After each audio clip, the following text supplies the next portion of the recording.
Rama said, Lord, I have clearly understood whatever you have been telling me so far, but there is no satiety in your discourse. It is like immortalizing nectar. Hence describe the experience of creation again. We've just been having a very graphic description of the cosmic dissolution, and now Rama is asking for a description of creation. What we've got here is spiritual practice, or the practice of right liberation, or enlightenment practice. There's a toing and fro-ing going on. We get caught up in notions of creation, of a physical world and a personal identity, and then we have realization. In the realization, the whole of the physical world, the whole notion of a personal identity takes on the quality of a dream, or it becomes apparent as dream, and we can slap the label dream onto it, or void, or stamp void on it. We're not interested in it anymore. We're not getting taken in by it anymore. And this is what the process of dissolution, of cosmic dissolution, reinforces. We had a very graphic description. And what that does is, it makes the whole of physical creation very unappealing, because it's in a state of dissolution. This is its natural condition. It's always in a state of change. It can do the nasty on us at any time.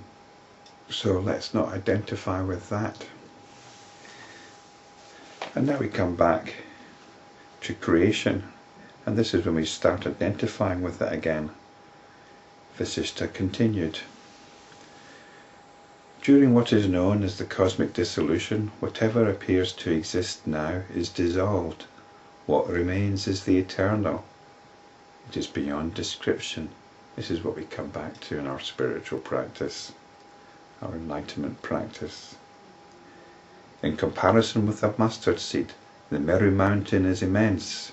So in comparison with that eternal infinite consciousness, the space is like a mustard seed. Space is like a mustard seed. We become big. Big not in the sense of volume, but in the sense of where our centre of gravity is at. The whole of physical creation has often been described as small in comparison to the potentialities of consciousness. And this kind of shows some light on a passage way back in section 3, chapter 18, where we got the beginning of a story.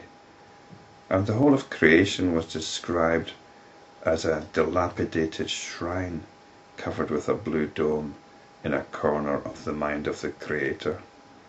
I think it was also described as quite dusty at one point.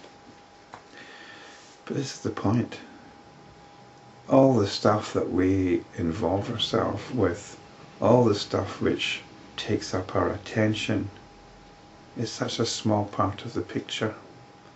I don't mean a bigger picture which is just your own little picture magnified. You've stepped out of the picture altogether and you're in something big, something which is more real. It's like waking up from a dream.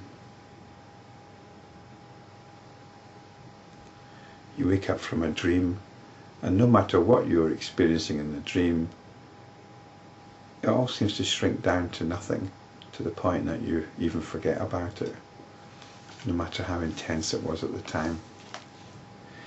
In comparison with the greatest among mountains, a subatomic particle is minute. Even so are the comparative dimensions of this whole universe and that eternal infinite consciousness. Eternal infinite consciousness. Eternal implies outside time, and infinite implies outside space. So we're not just getting big here, it's big in the sense of reality. During the cosmic dissolution, when all world appearance has ceased, The eternal infinite consciousness remains aware of every subatomic particle that exists in the cosmic space. So the cosmic dissolution is when we establish ourselves in our essential nature, or when consciousness establishes itself once again in its essential nature. Now we've got to be careful with this talk of subatomic particles. We start thinking in terms of modern physics. But the subatomic particle is the smallest ripple of something, a fundamental motion. It's like when you're meditating and when you're getting focused and concentrated, you become aware of very sensitive sensations which might be in your body, or even the notion of the body seems to disappear. You enter a non-physical landscape and you become aware of slight spasms, maybe electrical feelings. It's all going on. There's always something going on, even at the most fundamental level. And this is what we understand by a subatomic particle. It sees them, though they are unreal, as if in a dream. Then it imagines itself to be Brahman. It even conceives of itself as the infinite consciousness. Considering itself as the atomic particle of consciousness, it exists as the subject, apparently seeing the atomic particle which becomes the object.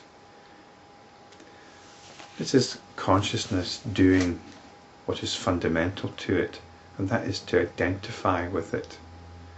So no matter how slight the movement, if consciousness is aware of it, it identifies with it. And from that, everything comes back. We start getting involved in all our notions once again. And what we've got here is a hierarchy of notions, starting with the beyond, which is Brahman, and then consciousness, and even the notion of infinite consciousness. And then we get this division between subject and object arising. This is like a man seeing himself dead in a dream. And this is exactly what it's like. This is quite a powerful simile. You see yourself dead in a dream. There's a basic separation there. It doesn't make sense. This separation doesn't make sense. How can you see yourself dead when you're actually seeing yourself? But this is what happens. The dead you becomes something separate, something out there, and yet it's still you somehow. So this is the basic process that happens. This is the basic coalescence, if you like. Thus consciousness apparently polarizes itself into the subject and the object without ever abandoning its own indivisibility.